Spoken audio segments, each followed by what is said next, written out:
Conectas Podcast.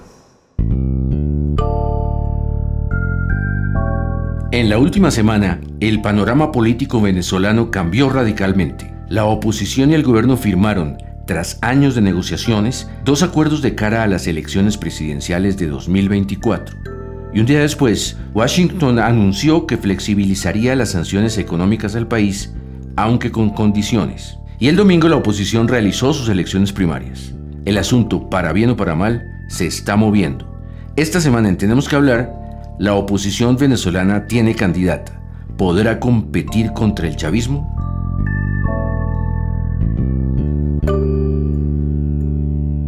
Hola, soy Mauricio Sáenz y les doy la bienvenida a un nuevo episodio de este podcast semanal en el que abordamos diversos temas de América Latina porque tenemos que hablar. Conectas Podcast presenta Tenemos que Hablar. El análisis semanal para comprender la actualidad de América Latina, Realizado por la mesa editorial de Conectas, la plataforma periodística con miembros en 19 países de la región.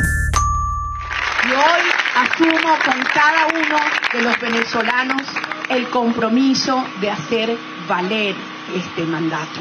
Este mandato incluye darlo todo, todo. Escuchábamos a una victoriosa María Corina Machado, luego de conocerse su triunfo en las elecciones primarias, que ganó con el 92% de los votos. Ese triunfo la legitimó como la líder de la oposición y ahora se prepara para competir con Nicolás Maduro por la presidencia de Venezuela en 2024. Pero la transparencia de la contienda electoral dependerá de que el gobierno chavista cumpla los acuerdos firmados hace pocos días. Para profundizar sobre las expectativas que se abren en el contexto venezolano, me acompaña hoy Grisha Vera, editora de Conectas desde ese país. Bienvenida, Grisha. Hola Mauricio, encantada de compartir nuevamente contigo en otro episodio de este podcast.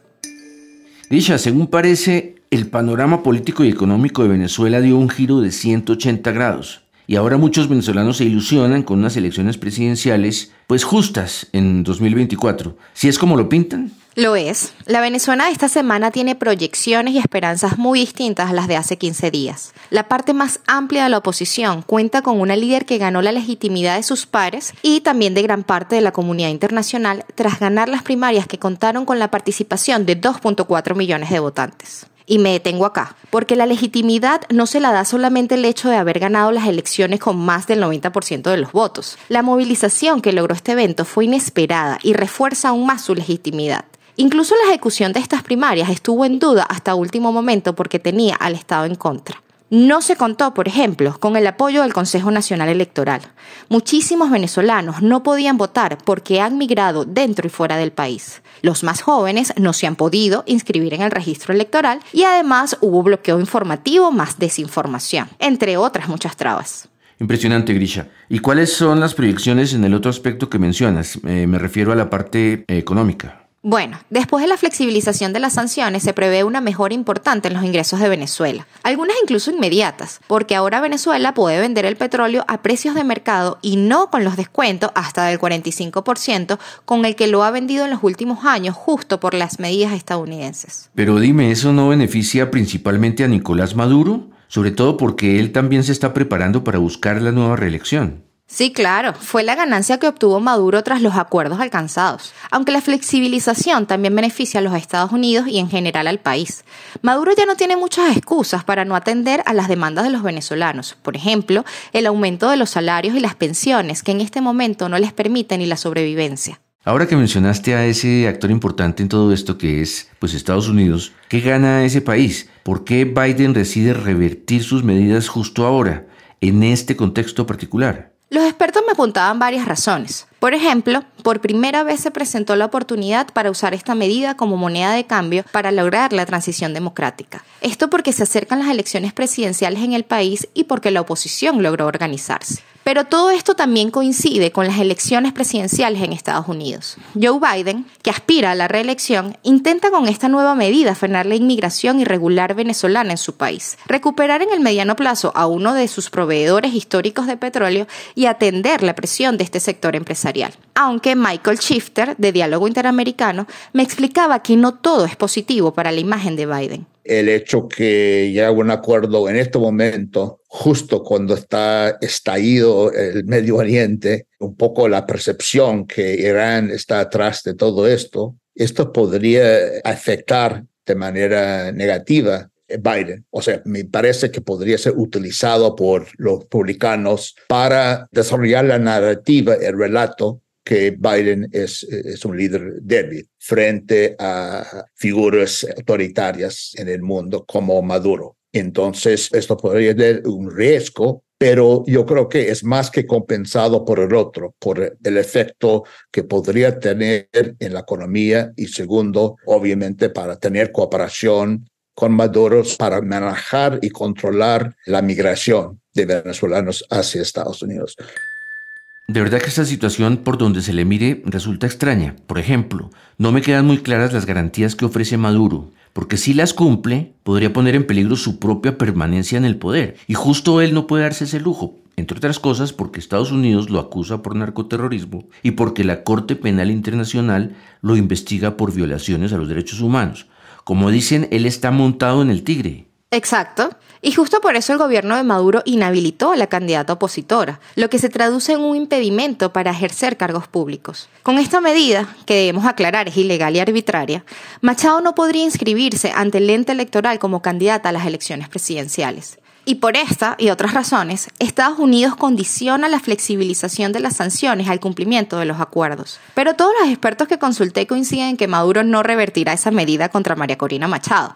Escuchemos lo que me contaba sobre este punto Luis Salamanca, politólogo e investigador venezolano. Pero ¿cuál es el costo político que realmente le importa a Maduro? Yo creo que a Maduro le importa inhabilitar a María Corina, a pesar del costo que eso tiene en términos de la Corte Penal Internacional, en términos de que le aumenten las sanciones, de que le vuelvan otra vez para atrás con el tema de los beneficios que le han dado. Todo eso son costos que van a venir si él no habilita a María Corina. ¿Por qué le resbalan? Porque él sabe que él tiene una base de sustentación que no es la democracia, no es la opinión pública, no es el voto de los ciudadanos, porque está preparando una elección en la que el ciudadano quede mutilado de expresión, en la que el ciudadano no tenga candidato para expresarse.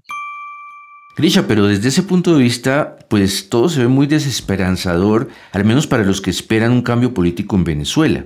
Porque el chavismo, después de casi un cuarto de siglo en el poder, pues conoce muy bien el juego. Sí, Mauricio, los retos son gigantescos, pero en las propias palabras de Salamanca, la oposición debe seguir construyéndose la oportunidad. Me comentaban, por ejemplo, que la oposición debe esforzarse por lograr una fuerza social y política para poder presionar al gobierno. John Magdaleno, otro politólogo venezolano que ha estudiado durante los últimos 9 años las transiciones democráticas en el mundo, me explicaba que desde la Segunda Guerra Mundial hasta 2019 se han conocido 120 casos exitosos.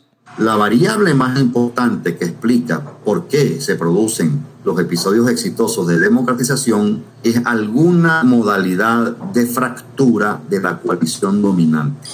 Bien porque dentro del oficialismo o dentro de los factores de poder, algunos deciden desafiar a los decisores o mandatarios e intentan su desalojo del poder, o bien porque un ala reformista y eventualmente pro-democratización de la coalición dominante empieza negociaciones con factores de oposición.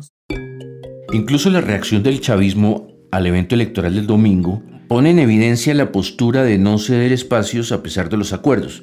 Para entender mejor estas complejidades nos acompaña hoy Nadezhka Noriega, periodista venezolana, miembro del Hub de Conectas. Bienvenida, Nadezhka. Hola, Mauricio. Cuéntanos, ¿qué han dicho las principales figuras del oficialismo sobre el resultado de las primarias? Pues sí, han dicho de la primaria que fue una burla, un fraude y hasta un delito que amerita la prisión para quienes dirigen la Comisión Nacional de Primarias. Un cambio importante en la línea discursiva del oficialismo, quien hasta hace poco calificaba a la primaria como la nada, ignorando su trascendencia, y ahora tienen una postura que busca deslegitimar el movimiento ciudadano ocurrido en este marco electoral.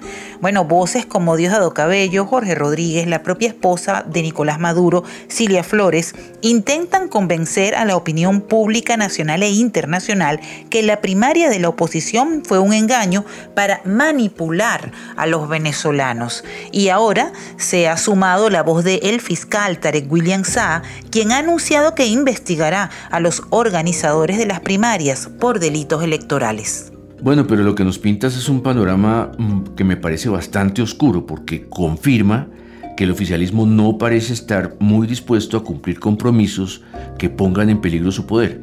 Gracias, Nadezhka, por tu ayuda. Gracias a ustedes por estar atentos a lo que está ocurriendo en el ámbito político en Venezuela. Los primeros pasos en pro de la democracia venezolana ya se dieron. Nos queda seguir de cerca los acontecimientos de los próximos meses, aunque el panorama, si te soy honesto, Grisha, no parece del todo claro. Muchas gracias por acompañarnos hoy nuevamente. Siempre es un gusto, Mauricio. Y a quienes nos siguieron, los esperamos en la próxima edición de este podcast semanal de Conectas, porque tenemos que hablar.